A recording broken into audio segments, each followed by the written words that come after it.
Okay, first question. What's the rewarding aspect of being a news anchor? What's the most challenging aspect? The rewarding aspect. Well, I would definitely say the most rewarding aspect is the responsibility that, you know, they've given me and that I've earned. You know, I mean, it's not so much speaking truth to power, it's being able to hold people in power accountable. That's the most rewarding aspect of it. You know, that you can ask the hard questions and they kind of have to deal with you. You know, I mean, certainly in the position I'm in now, they kind of have to. I mean, take Donald Trump. He avoided me for most of the year, right? He wouldn't come on the Kelly file. But that doesn't mean I didn't have the chance to hold him accountable. I did. And Hillary Clinton, she never came on the Kelly file. Not once. Which I would argue did not serve her well. But thank you. Oh, there's my makeup artist clapping. She's on my side. Anyway, so that's the best part. The worst part, you know, I would definitely say the worst part has been the security threats that I've had to face. And as much as I try to avoid it, some of that online vitriol, I get wafts of it, and I really hate it. I find that stuff just soul-killing.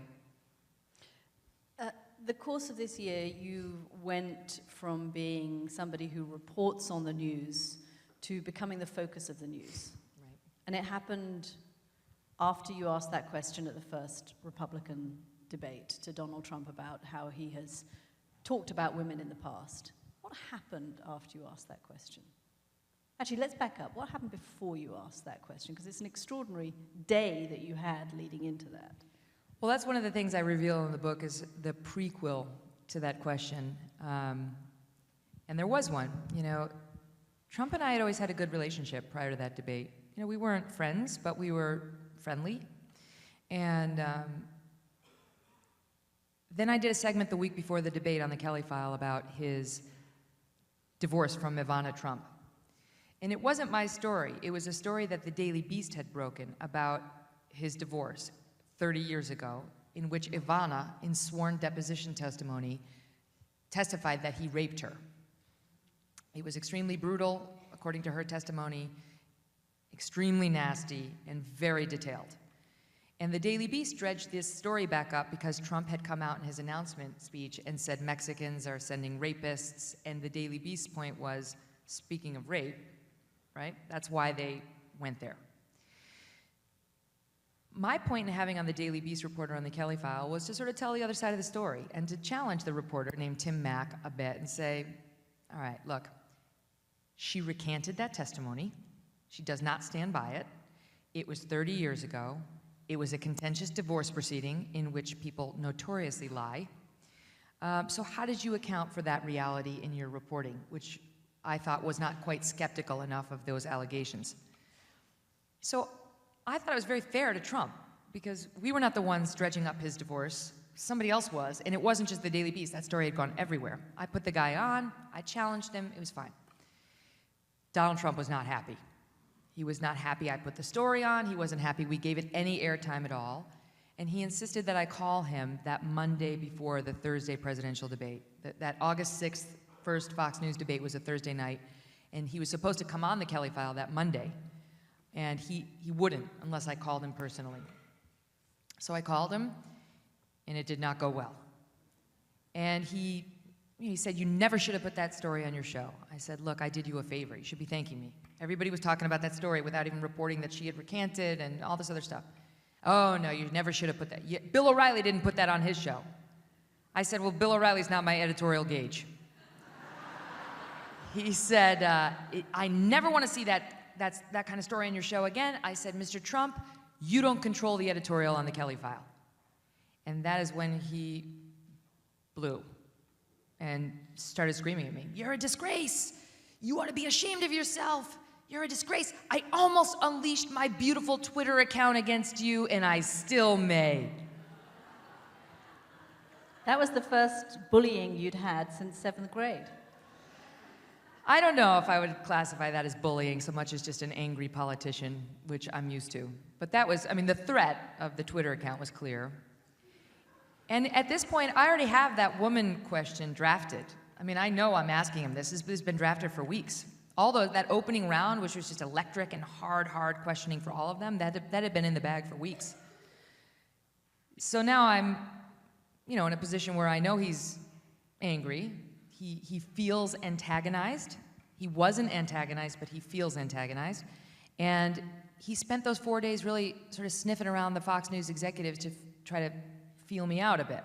Like, what are you going to do about her? What's the story with her? What's going to happen with her? And no one ever told me he was trying to get me pulled from the debate, but it was very clear he was focused on me. Extraordinarily focused on me. And, at the time, I thought to myself, this would be the biggest news story in the country if people knew that he had threatened to unleash his beautiful Twitter account on me and has called every Fox executive in the building prior to the first presidential debate.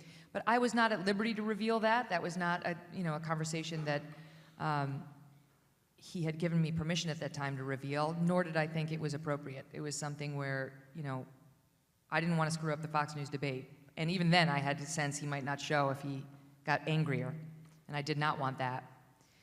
And then we had that Thursday debate, and I would say the rest is history.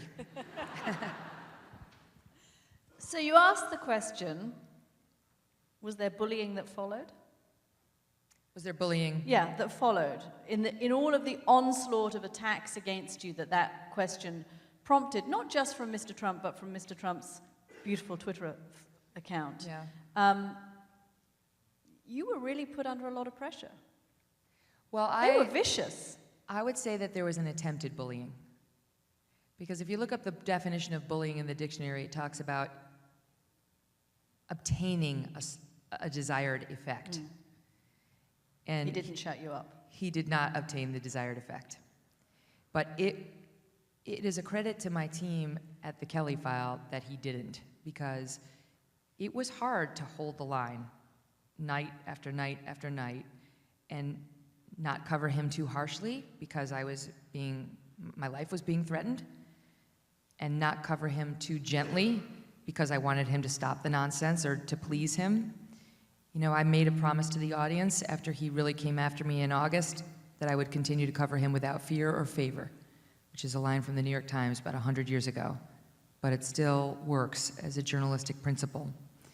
And I had a team of people that helped me do that. And it was hard because the point I tried to make to Donald Trump in that May interview we had, and the point I want others to know right now, and one of the reasons why I included all this in the book, is that when Donald Trump comes after you, it isn't just a tweet. It's like, oh wow, he's tweeting about her. And I understand he's a fighter, and he really is a fighter, and he's a counterpuncher. I get all that. But even then, he had such power that a single tweet could unleash hell in somebody's life. And I'm not even a civilian, right? I'm a journalist. Now, I would say he put me on the playing field when I belong on the sidelines. But we can't have, a President Trump pulling people right out of the fan stands and doing this to them because they criticize him, because most people don't work for a company that nets $1 billion a year and can hire round-the-clock security for somebody like me.